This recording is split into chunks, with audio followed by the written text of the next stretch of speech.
Get him, Daddy. Don't you walk on me.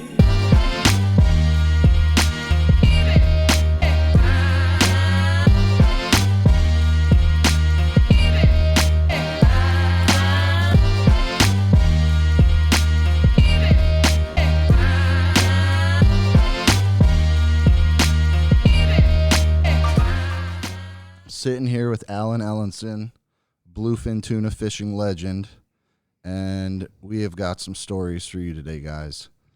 Let's start with, where do we even start? How did this Bluefin Tuna addiction start for you?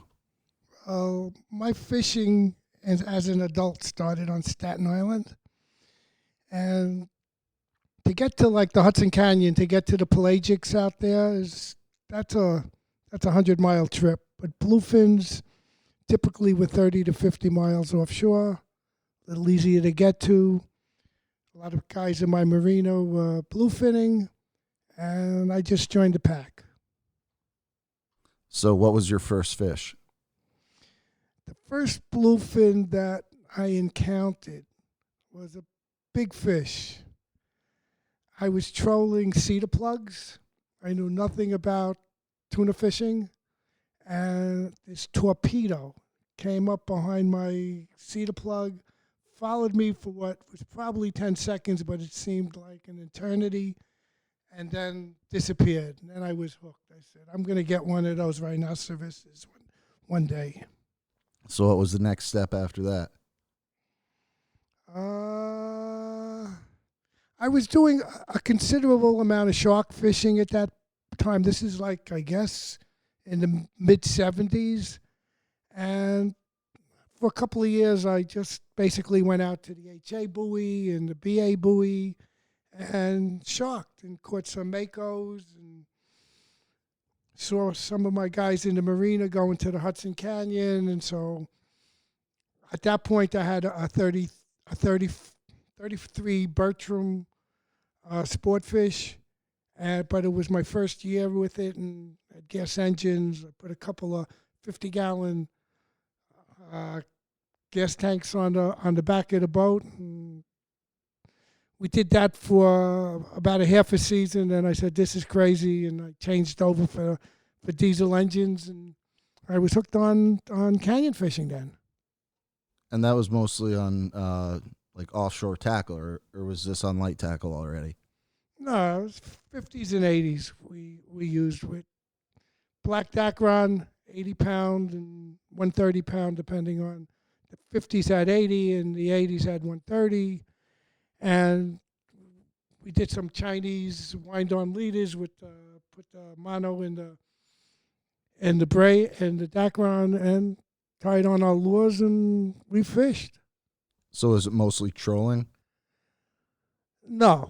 Not mostly. Daytime was, at that point in the late 70s, it was trolling in the daytime and tile fishing in the daytime. And at night, sword fishing and tuna fishing.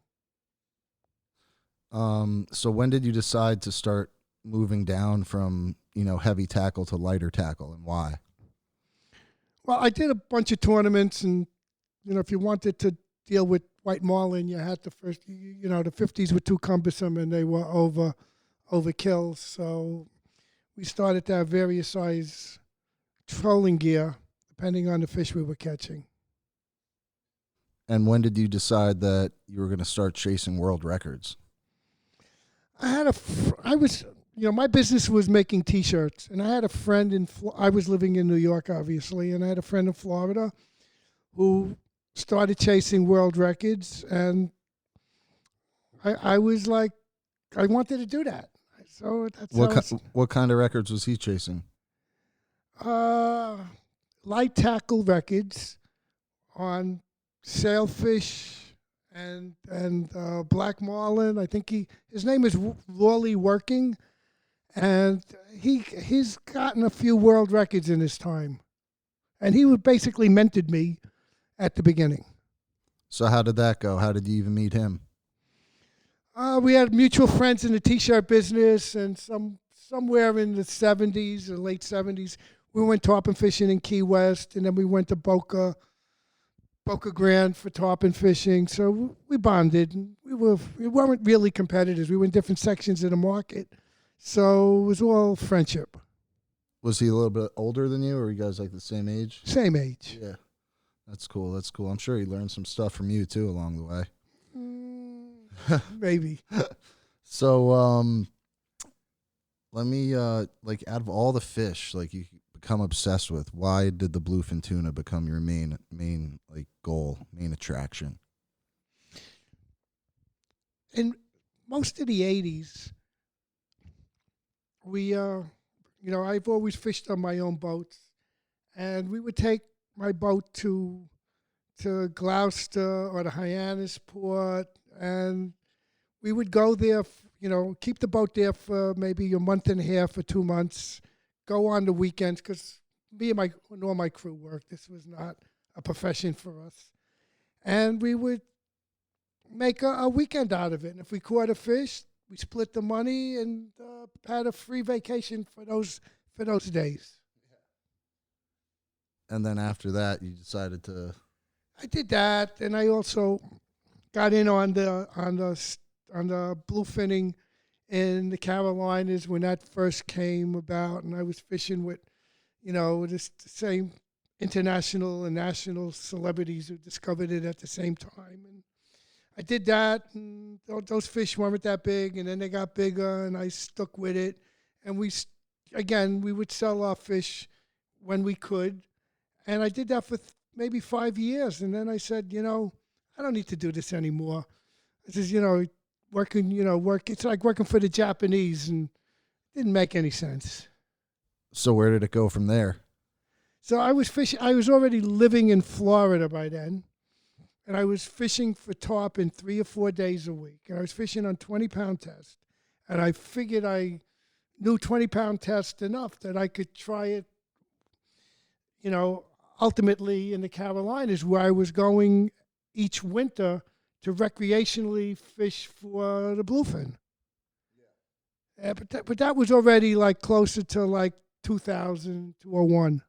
And then in 2003, you got your first record in North Carolina, 20-pound test, 248 pounds. Let's hear that story. Yeah, well, I started fishing in October, and there was an amazing amount of bluefin out there, and it was a tremendous learning curve how to keep a fish on. Ultimately, what I learned is that less is more.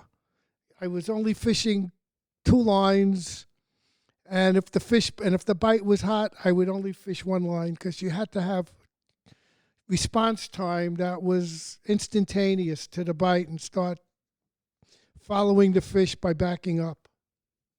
So there's a lot of backing down on these fish with that light tackle, I bet. Once the fish is hooked, it could be for hours and hours and hours of backing down, not letting the fish cause a bow in the line, because if there's a bow in the line, then it's a break off. So you just have to keep the line straight. That's all. So you said you started fishing there around October. Didn't you get the world record not till February, I think? Not till February. Yeah. And I lived on my boat. And I had my friends who were the guys who fished with me recreationally. They would come down as best as they could. I had a captain, and we'd go out almost every day that the weather let us go out.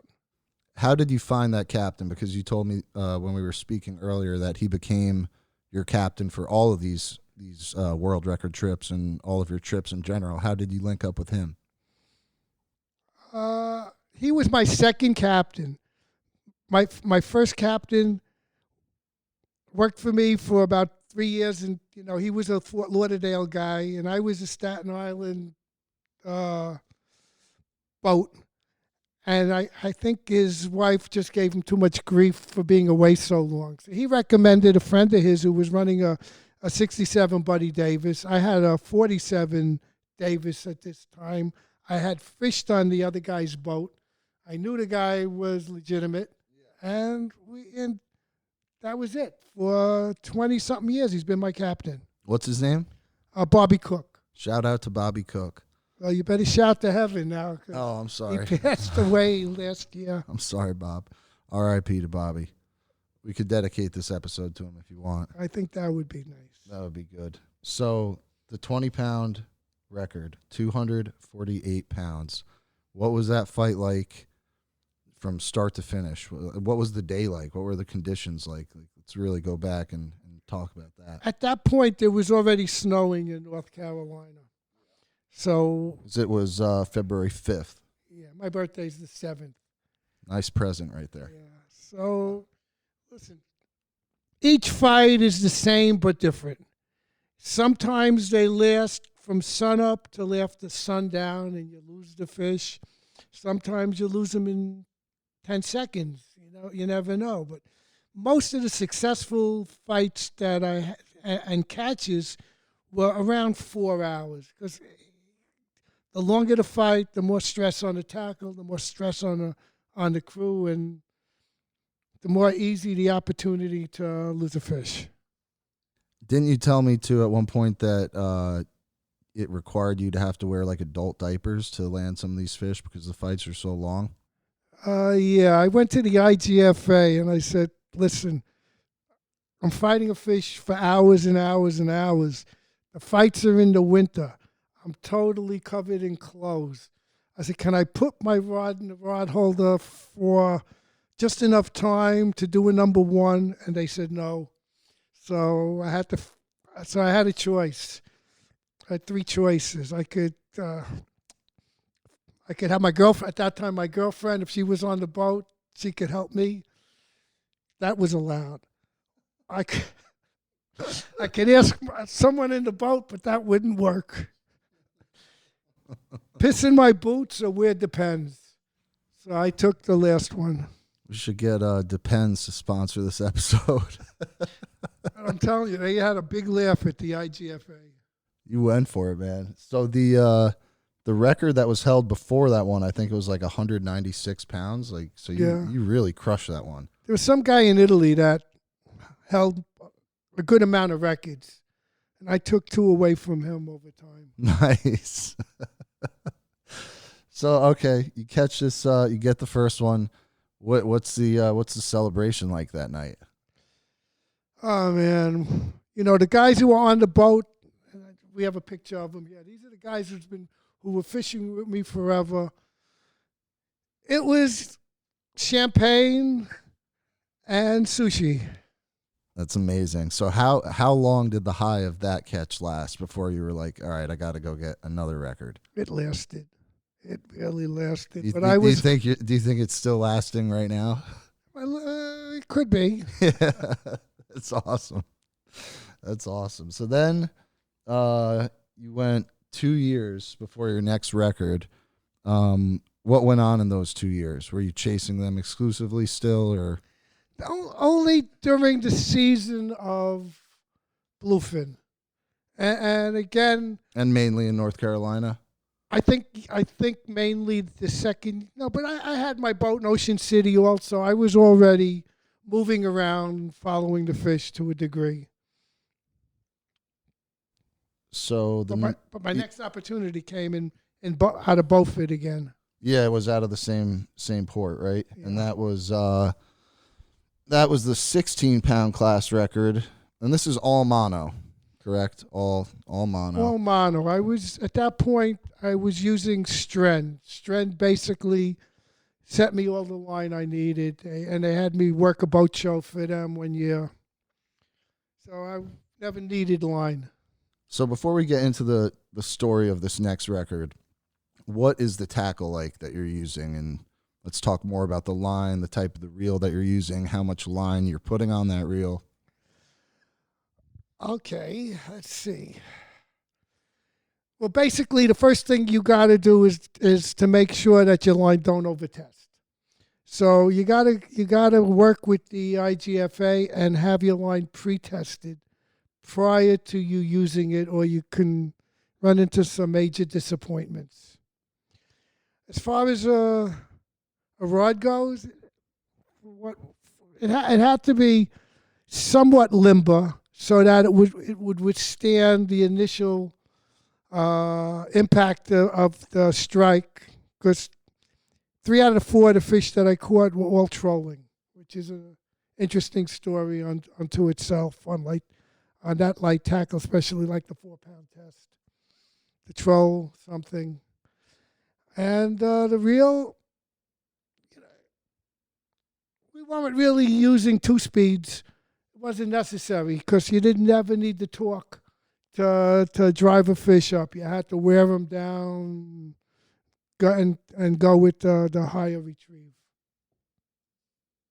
So you're trolling 2 rods or sometimes 1, you said? Yeah, never more than 2. And like what speed are you trolling at? Just Typical 7 knots, 8 knots. That's the typical speed that you troll for bluefin or any kind of tuna in the canyons.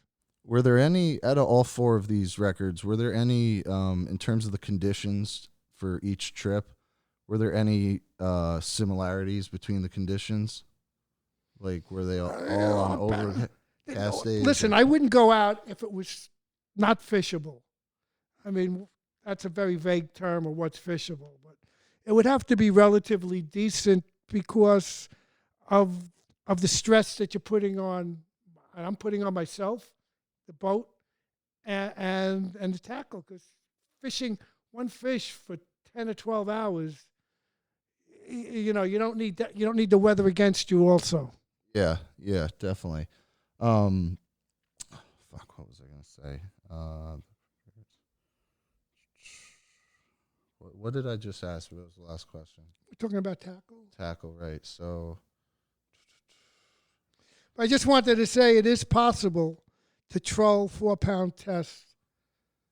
how do you do that? Like, how do you? I mean, don't you need heavier tackle for? I don't know. Like, You're using a ballyhoo yeah. with a little rubber squid head, sometimes with a tiny weight in the head of the squid, Okay. depending on the conditions, because you don't want it flying. Yeah. And you're fishing pretty much way back. Gotcha. Were there any times where both rods went off at once and you had to decide which one to go with? I'm sure there were. Oh, so that was the question I had to circle back to. What I forgot was, I guess what I meant by, were there any similarities in like the conditions of the day? Like, was the barometric pressure a certain way? Was like did you follow that stuff? Like, Nah, if I could get out, I went out. got it. It's too many years ago for me to think about that. I hear you. So the 16-pound class record, you get that in January 7th, 2005, 190 pounds on 16-pound mono. Right. How the heck did you do that? Same as the other one. I found the right fish. That was a trolling one too? That was a trolling one too. And what was the fight length on that? Again, I didn't really like. Maybe I had to report it to the IGFA. I don't know if that was one of the statistics, but again, around 4 hours is a successful battle, but they could last a lot longer. I just haven't. I had one of the other line classes, I think it was the 12. I had it right to the boat after 8 hours, but the line was so chafed that when the mate went to grab the leader, poof, it was off. That was going to be another one of my questions. How many fish did you lose, like, while you were on this pursuit of bluefin world records? The first one was the most because they were the most abundant and good size. I must have lost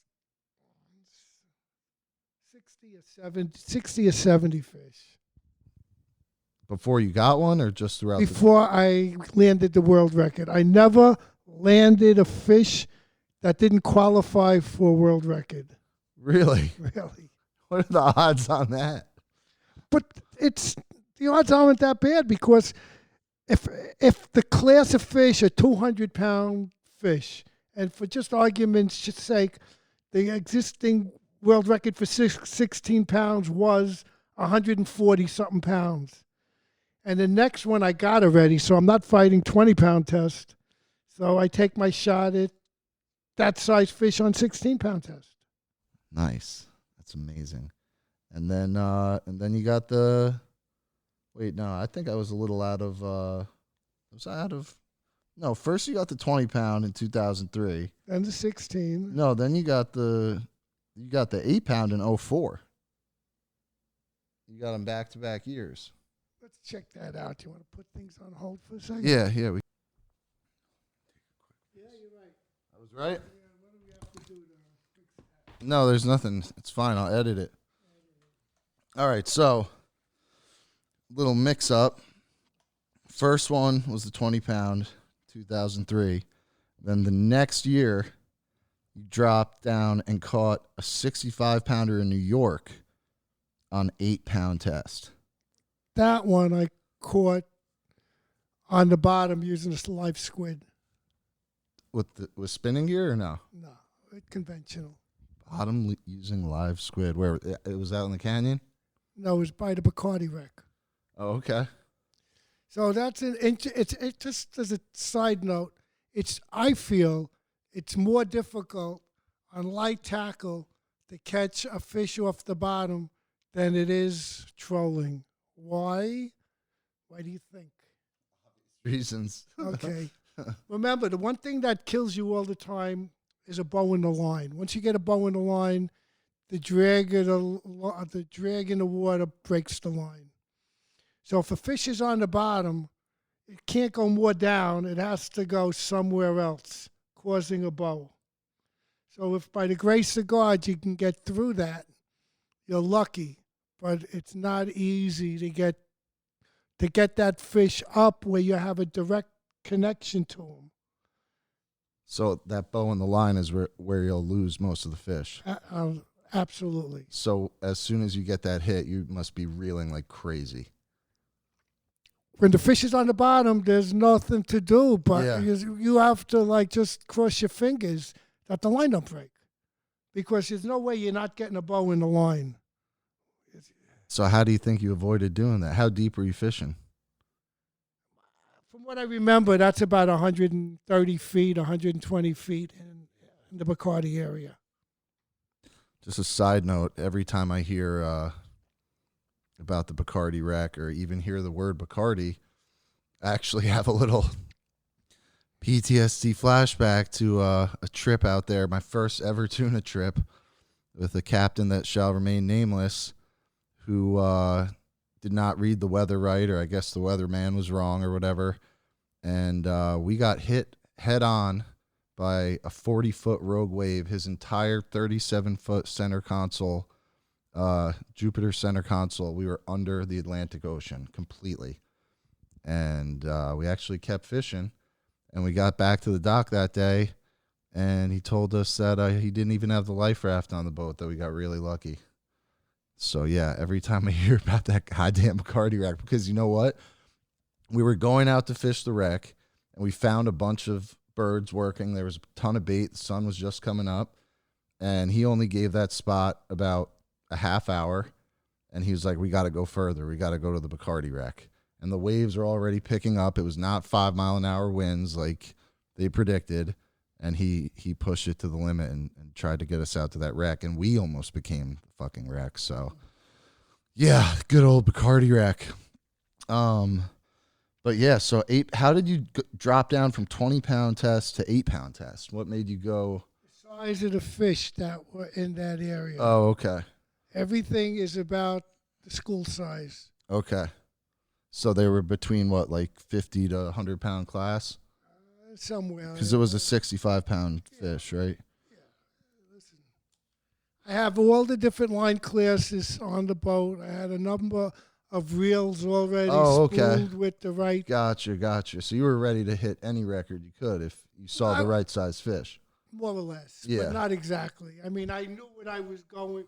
I knew there wouldn't be 300-pound fish where I was going, so I didn't need to go heavy there. Yeah.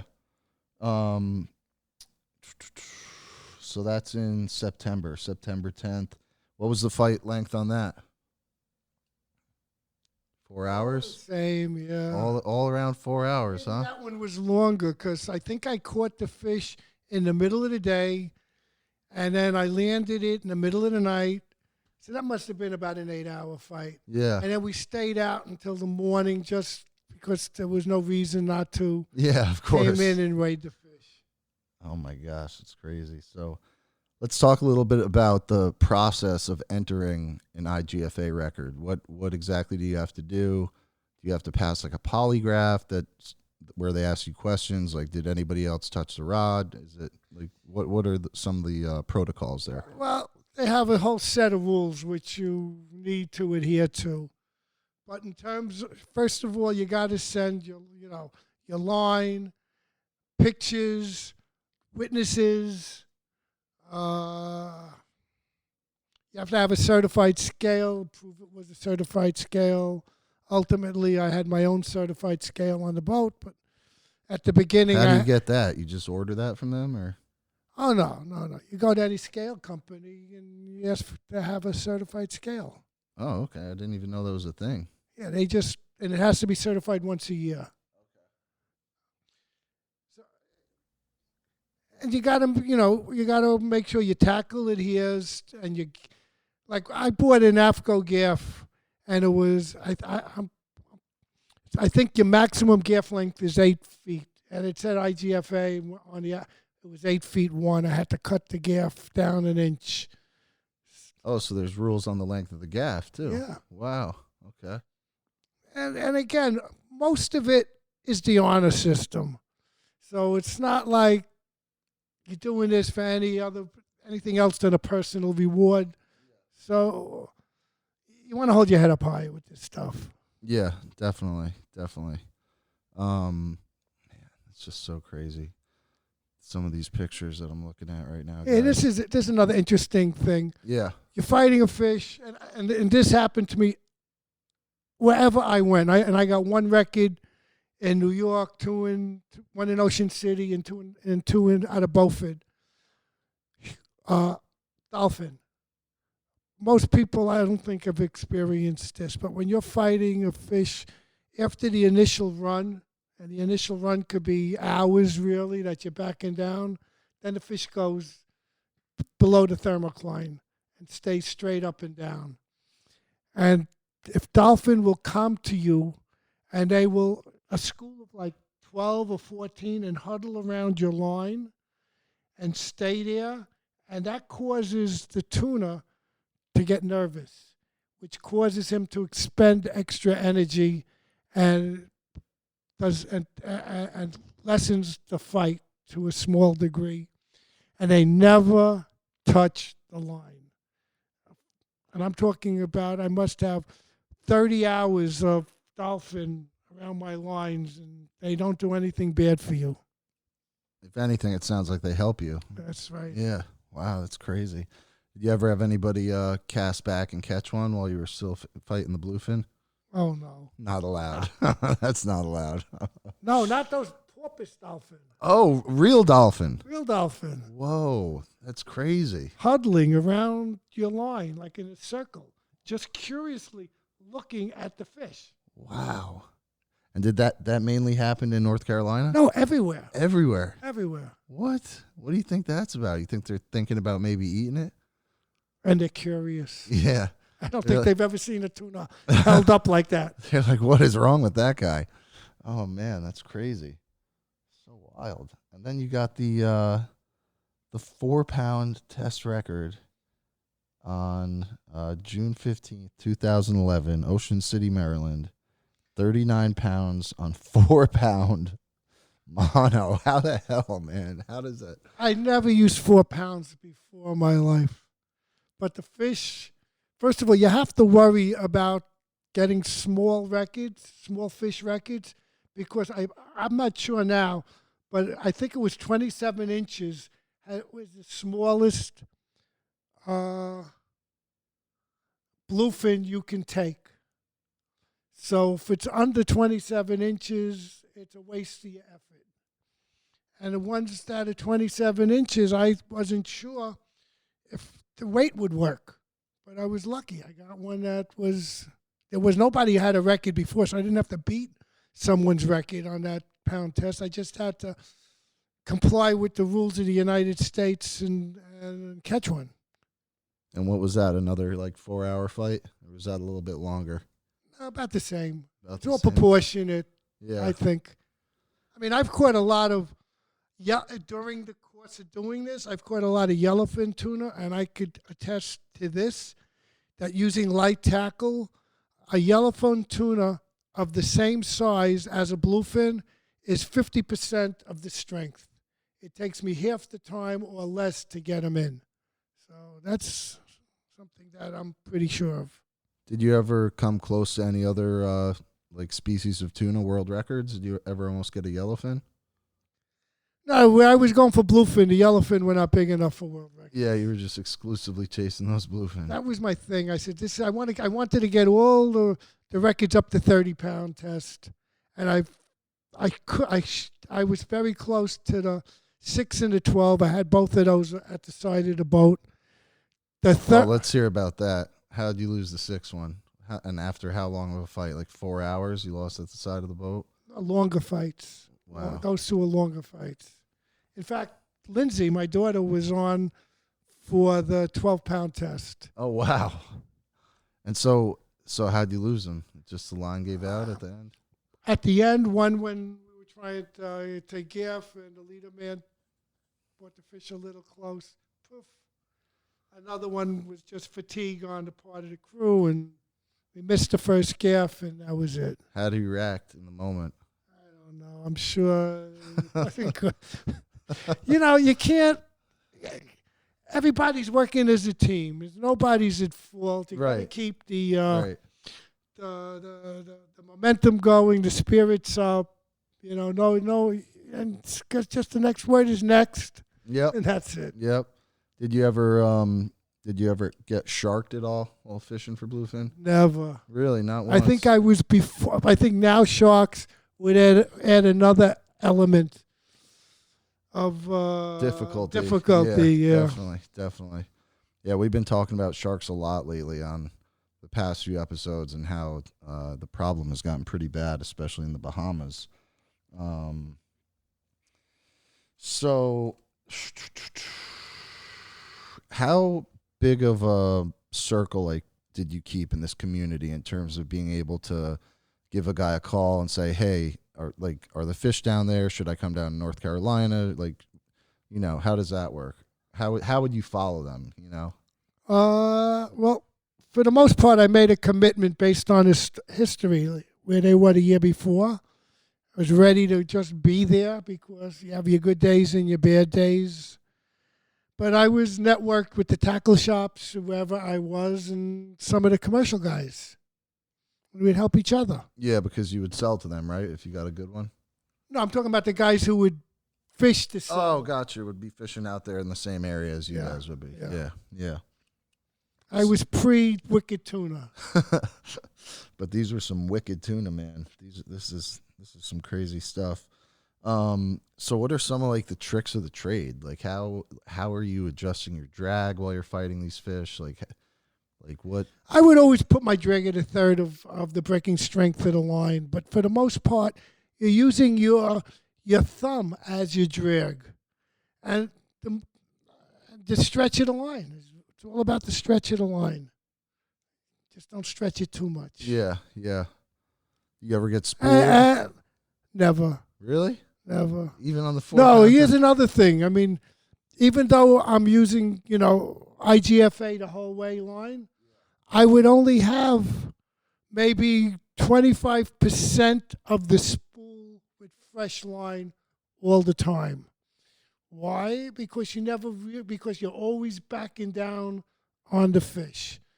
So you never really lose that much line. If you got that much line out, you're going to lose your fish anyhow. Yeah, so most of the fight is backing down pretty much, right?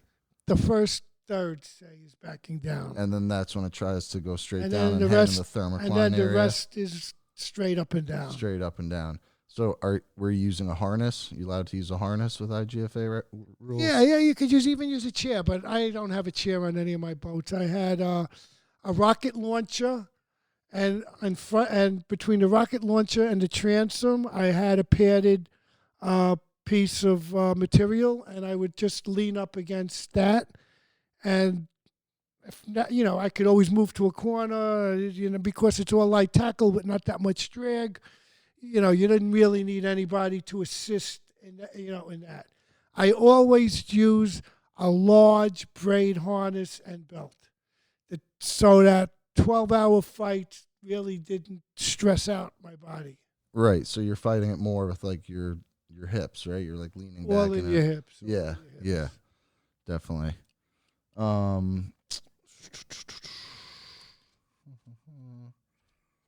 Did you come close to any other records? No. No. I mean, the 6 and the 12, I was. The 6 and the They 12. were right. Yeah. The 30, I had fought for so long, but he wasn't close. It wasn't. I wonder what that one is at. Well, you know, I knew the fish then were all like 110, 115 inches. So Yeah. I knew it would have been a record. It's pretty cool too that you did all of this on your own boat. So you were traveling a lot. The first 3 records was on my 47 Davis, Yeah. and then while I was fighting the world records on my Davis, I built the 67-foot custom Carolina boat. Got my last record on that. Nice. So what was the time period when you were like living on the boat? Was that when in the early years when you were really chasing them? The 67 was like a house. So, and yeah, I'd stay in port. And when I saw we wanted close to a 3-day weather window when we fished, because I would go out and stay out if I didn't catch the right fish for 3 days. So I wanted some sense of comfortability if I could get it. And then how long would you wait to go back out? Sometimes it's difficult to turn right around. To be honest, if I had to turn right around, I might as well stay out there. What was the longest you ever stayed out for? Doing the world record thing? Just in general. Or start searching for the world records. Yeah. 3 days. 3 days. 3 days. If I stayed out more than 3 days, I'd have to notify shore and Gotcha. stop a search party. Oh man. You got any superstitions? Bananas. Don't bring bananas on a boat. I don't even want to go into it, but don't bring them on a boat. You don't even want to talk about them, do you? No. It's a sad story. What's the worst luck you've seen from bananas? My luck. Oh man. No bananas, please. So what made you so fired up to want to do this? Like what made you think it was even possible that you could go do all this? And accomplish all these records. From tarpon fishing, I thought it would almost be, and I had a lot of bluefin experience, so and again, a tarpon is nowhere near anything like a bluefin, but I didn't put that together. And I said to myself, I don't want to sell any more fish. I'd rather just try something different. Like I said, my friend was doing it, and he was doing it in his own right, and so I said, let me give it a shot. So let's talk about some of these pictures here, and I'm gonna post them. Let's talk about this one in the magazine. Which one is that? Or this is the That's my 20-pound test. That's the 20-pound test one. That's amazing. What is that? 250 pounds, pretty much. 248 to be exact. Is that Captain holding it? No, that was my first captain. I invited him down. He's a big show-off. This is my captain in the background. Oh man, kind of looks like Quint from Jaws. Now he looks like someone. He did look like someone from ZZ Top. Man. Oh man, how about those swordfish? You've gotten into that a bit too, right? Not like the experts, but I've caught. I basically enjoy nighttime sword fishing more than even daytime sword fishing. It's a lot less technical, and maybe the fish aren't as big, but how much swordfish do you need? Are you using electric reels? Not at night, no, because that's like shark fishing in the Northeast. Yeah. 4 lines, different depths on balloons. Okay. And, they're not, the fish, I've never had a swordfish at night that I needed bigger than 50-pound test, 50-pound class tackle with 80-pound test line. Yeah. So when did, so your last record was in 2011. How much longer after that did you keep chasing them? A couple of years, but it was a slow time for the fish, and I sort of said to myself, "That's it." What do you mean it was a slow time for the fish? For a couple of years, there wasn't that big a bite on the bluefins. Why do you think that was? Just cycles. I don't know. Yeah. Really. So you kept doing the same trips, trying the same stuff, and it wasn't working? Yeah, I went for 2 or 3 more years, and I didn't really connect with enough fish. You need opportunities. You just can't go there and expect that even if you get one that would qualify, you're going to get them on your first opportunity. You need a lot of opportunities. Yeah, and everything has to come together. Yeah, and then everything has to come together.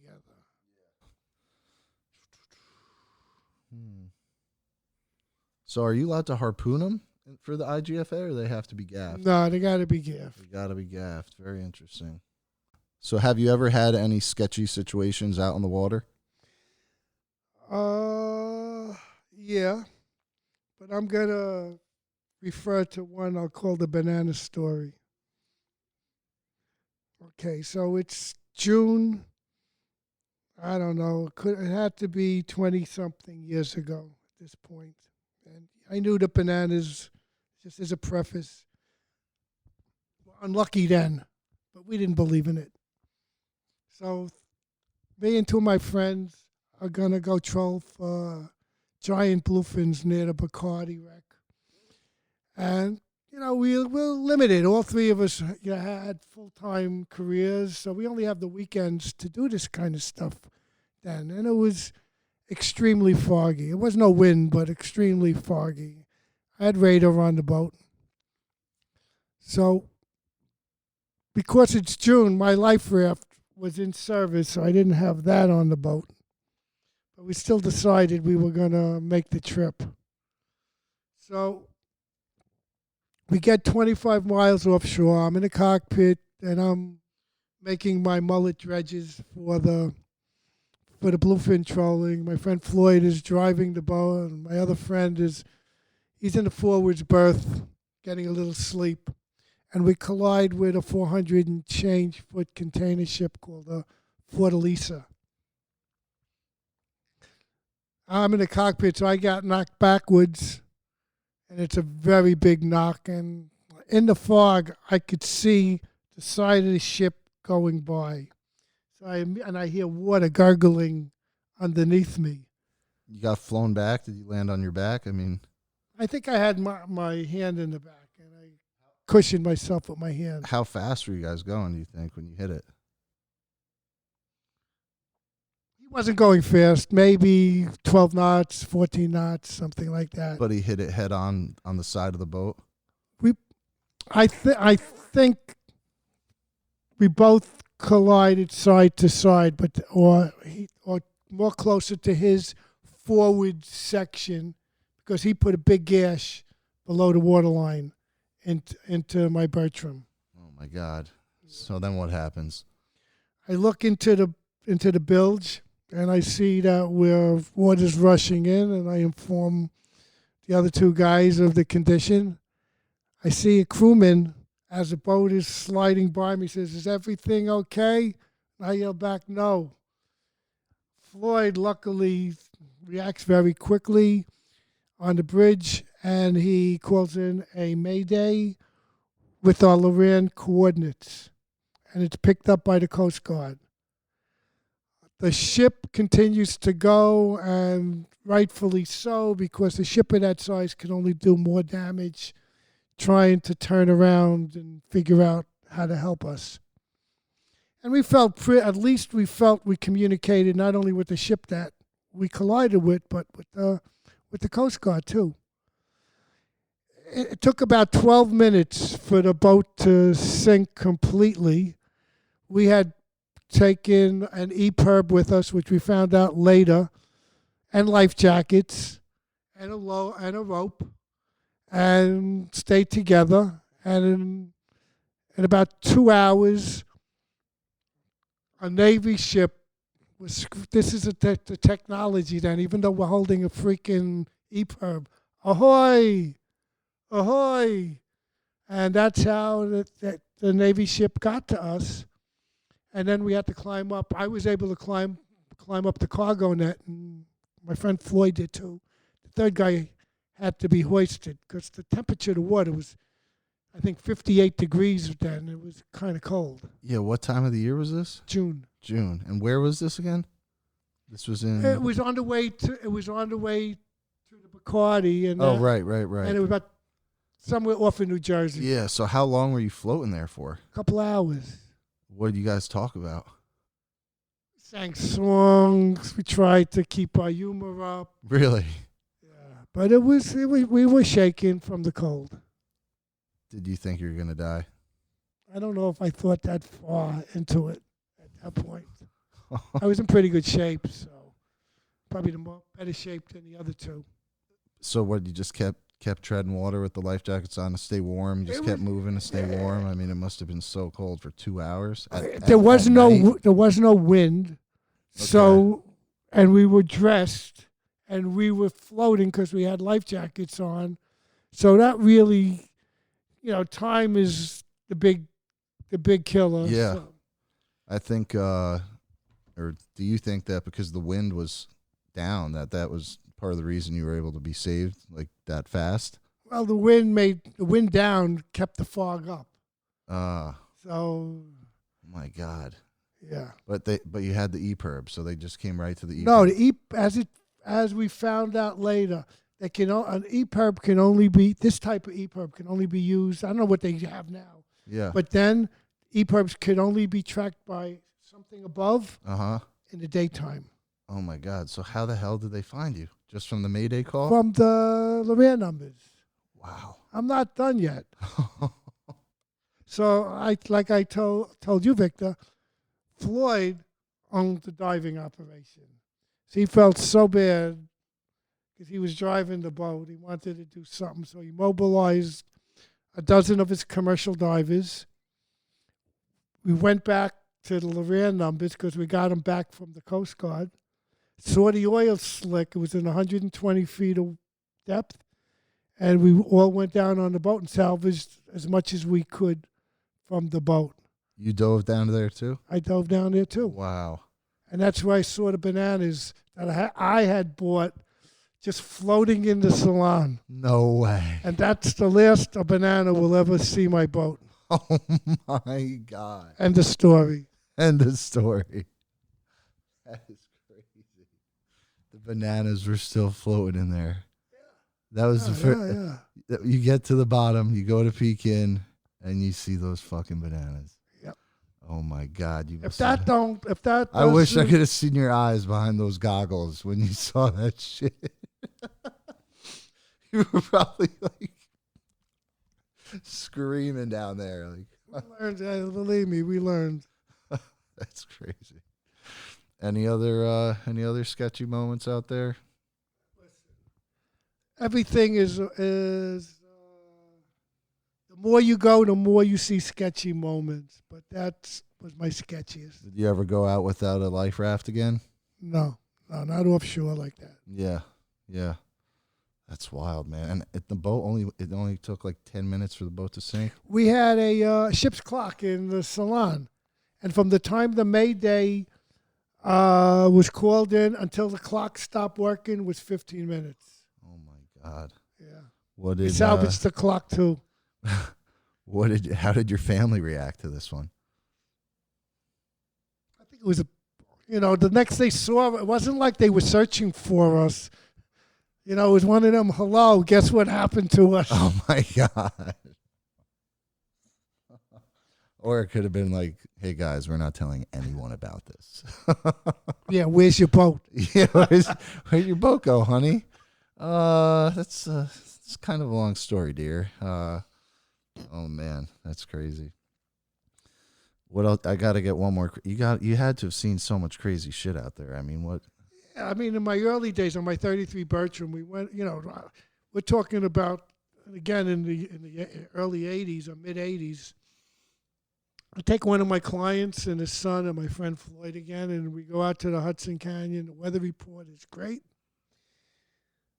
We're up at night now, and all of a sudden the wind is howling, and everybody in the fleet is saying we all got to go home, and I couldn't go back to Staten Island because of the direction of the waves. We had to go into Jersey.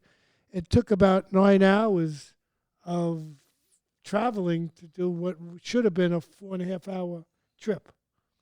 How big were those waves? Was it like Those are the biggest ones I've had that I can remember. like 20-footers? Could be. Were you like Remember, surfing them remember, kind it of? was all at night. Oh my God. So I realized, but people were losing their windshields, and refrigerators were coming, because there must have been 20 boats in the canyon, and Yeah. all experiencing the same terror. Yeah, no, it's a dangerous world out there. You got to be careful on that ocean, man. You got to respect it, and you got to respect the fact that bananas are bad luck. Yeah. Definitely. Yeah. Don't let anybody tell you differently. You have anything that you think is good luck? Everybody got something that's good luck. Yeah, man. what's yours? Yeah. It changes over time. Your grandson? I'm sure he's good luck when he's out there. Good luck hat. Who knows what? You got a good luck hat? I had one. I What- had a couple. What happened to him? I got one. I'll show it to you later. All right, cool. All right, man. Well, thank you for coming on the show, Alan. Appreciate it. Thank you, Victor. Keep up the good work. Oh, baby. Oh, baby. Oh, baby. Oh, baby. Get him, daddy,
Don't you walk on me, 'cause I worship the ground.